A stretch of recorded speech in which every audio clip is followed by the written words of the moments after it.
Hiya. Cool. What's your name? Adam George for that. Adam. Yeah. How old are you? 41. July the 6th. Nice. Where are you from? Originally, I was born in a house on Victoria Park Road, 1979. Did you grow up with your mum and your dad? Partly with mum and dad, but you know, dad left when I was in my teens because he had a problem with the heroin, you know. My dad was a heroin addict, and so it didn't really work too well with my mum, and then they broke up when I was 15, and you know, they went their own ways, and you know, I don't know if that was a good thing or a bad thing really, but you know, it is what it is. Did you grow up with brothers and sisters? I've got one brother. One brother. Yeah. That's it. Yeah, younger brother. And where is he now? Mate, he's in Hong Kong.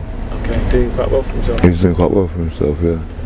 Did you end up going to school then? Did you finish your studies? I went to school, then I went to college, and I done it NCFE level 3 music technology. I had my own studio for a bit. You know, I done quite well with the music. Produced a couple of famous artists. Met a girl, had a kid in my first relationship, had a 19-year-old daughter. I've got a 19-year-old daughter, and then me and her finished my daughter was 2 years old, and I met another woman and ended up getting married and moved to Gloucestershire, and I was living on a farm.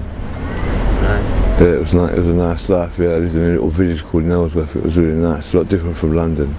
So at what age did you marry the other one? I'm 26. You're 26 and married her? Yeah. And yet, did you end up divorcing? No, she had an accident. She had a car accident. Yeah, on the farm, yeah. And what happened to her? It was a fatal accident. Fatal? Yeah, She yeah. lost her life to you? Lost her life, yeah. What age was you? I was, it only happened 4 years ago, so I was 38. 4 years ago? Yeah. Okay. Yeah, I was 38, yeah. And then after that happened? I had a nervous breakdown. And my in-laws, who I lived with on the farm, her parents and my stepson, they tried to stop me from coming back to London, but you know, when you're in your madness, I wasn't listening obviously, and they couldn't stop me, and I ended up coming back to London. I ended up sleeping rough in Shoreditch, and then that's when I got set on fire. When did you get set on fire? It was 3 weeks before the first lockdown. What happened? Why did someone set you on fire? I don't know why exactly it was, but these two guys, they said that they thought that I was a dead person. They thought I was dead, so that's why they set me alight. So you were sleeping there? In a sleeping bag, minding my business. Disturbing anyone? Not disturbing anyone. It was 3:30 in the morning, and they lit a newspaper, they lit my sleeping bag, set me alight. And I spent 11 months in hospital, 3 weeks of that in a coma. God. And so, how much burn do you have in you? 70%. 70%? Yeah, 3rd-degree burn. So you did a coma for 3 weeks, you said? Yeah, 3 weeks. When did you come out of the hospital then? 5 weeks ago. Only 5 weeks ago? Yeah. Are you getting a lot of support? None at all. No aftercare whatsoever. And where are you staying now? With a friend in Washport House.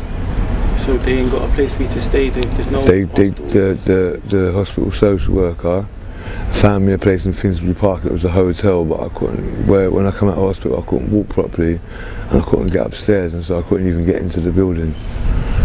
And they promised me emergency housing now with the right facilities, and I'm just waiting for that. So they're trying to do something? They are trying, yeah. Is there any other support that they're giving you? I don't know, clothing, housing, anything? No, nothing like that. I'm waiting. Shelter? No, nothing. I'm waiting for my disability living allowance to come through. Okay. But I need to get some ID. I need to get a birth certificate, and I'm just waiting for this shit.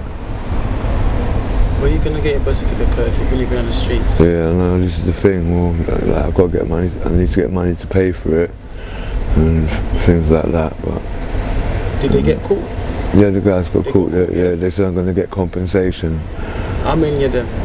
Two of them. Two of them. Two of them. Have Yeah, they been two sentenced to white prison? guys. Yeah, they're in prison now. Yeah. What sentence Yeah. did they get? They got 15 years Each. each. Yeah. Good. Yeah, but you know, I'm disabled now for the rest of my life, so I ain't really. It's not gonna help you though. No, it ain't helping me. No. How does that make you feel, bro? Yeah, it makes me feel sick, bro. That they can get away with that, you know. 'Cause to me, as far as I'm concerned, they got away with it. Yeah, if I had my way, I wouldn't burn them like what they done to me. I would ask that they go through what I went through in the 11 months in hospital. I had 19 operations, with skin grafts that didn't take first of all. So I went under the operating table 19 times, and 7 of those times was a failure. And if I had my way of punishing them, I'd say just put them through what I went through in hospital. That'd be enough for me. The pain must have been Horrendous it was. And every time they took skin grafts, it left a raw patch, you know, like the raw patches everywhere. You know what I mean? Can I just see your hand? Yeah. Switch it to the camera. Yeah. God, so that's just in your hand. That's just my hands, man. My legs. Look at my legs then. Look, that there. That's all skin grafts. You know, and it still ain't healing up properly. So what did the doctor say then? What's the chance of recovery and how long are you expecting it? It's ongoing for the rest of my life. Are you planning on getting more surgery? Yeah, possibly. Yeah. It's one of the hardest things I've ever heard. So you only started being homeless after your wife? After I lost the wife, yeah. Lost the wife, and then you came down to London. This is 4 years ago. Yeah. Wasn't there any hope? Could you not have got any hope other than just being homeless? I was having a bit of a breakdown, you know. I wasn't thinking straight, and the drugs was involved, and When did the drugs get involved? Was this before or after? After. So you wasn't taking drugs when you was with your wife? No. Never? No. Only after your breakdown? Yeah. And what drug was you I ain't doing it no more. I was taking crack cocaine. Only crack cocaine? Yeah. Who introduced you to it? Just people around, other homeless people and that. You know. But that's all stopped now? Yeah. So, when I had the 11 months in hospital, I didn't, you know, I just didn't bother with it again after. Have what I drink, spliff. You know. I know it's hard to say now, but so what is your plan for the future? Just try and slowly get better, get somewhere decent to live, man. Try and start again, you know, try and start my music. You know, I mean, focus on the music. And your daughter, are you in contact with her? I ain't at the moment, no. I ain't spoke to her for a couple of years. She doesn't know what's happened to me. You know? She doesn't know what happened to you? No. Do your parents know what happened? No, they don't know. I haven't told them. You don't want them to know? No, when I was in hospital, I wanted to have visitors anyway, so because of the corona, I couldn't have any visitors or anything. So it was kind of pointless, really. You know, my parents are elderly, they're in their 80s, you know. I don't want to worry them, you know. You know what I mean? I don't know. There's people going to be watching this video. Yeah. I'm sure there's people out there with compassion that's going to feel a certain way. What is it that you would like someone out there to do for you? Is there anything that you like to say? Somebody, just help me out. I need your help. Help me with this. If anyone wants to help, man, if they just give a bit of support, man, yeah, why not? I won't refuse it, you know? You know, it's only really me that can help myself at the moment, you know? Yeah. Yeah, man.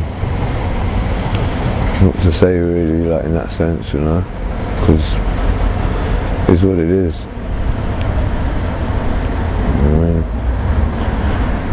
When I get my benefits sorted out, you know, like they give me my incapacity living allowance, like that might make things a bit more comfortable.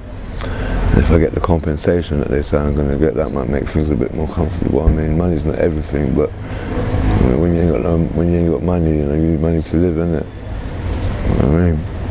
Have you had any help with the mental health side of stuff? Because as you said, you had a breakdown, didn't you? Yeah. So the breakdown's obviously mental. Yeah. If they helped you with that. Yeah, I've got a key worker. They're trying to line up counselling for me.